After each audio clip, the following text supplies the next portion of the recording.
सब तेरा ही है देवी माँ। मेरा तो कुछ भी नहीं, सब तेरा ही है देवी माँ। मेरा तो कुछ भी नहीं। मेरा गाड़ी, मेरा बंगला, मेरा पैसा सब तेरा ही है देवी माँ।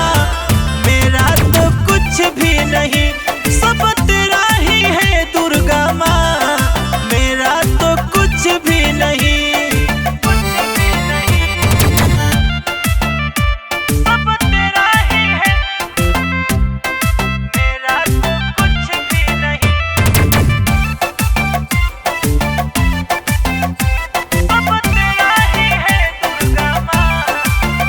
मैं तो बेटा हूँ तेरा, तू जानती है माँ। अपने भक्तों को तू पहचानती है माँ।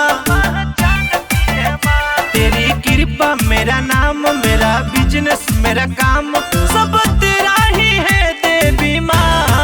मेरा तो कुछ भी नहीं, सब तेरा ही है दुर्गा माँ।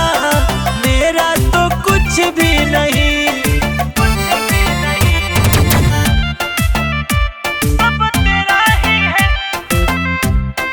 मेरा तो कुछ भी नहीं।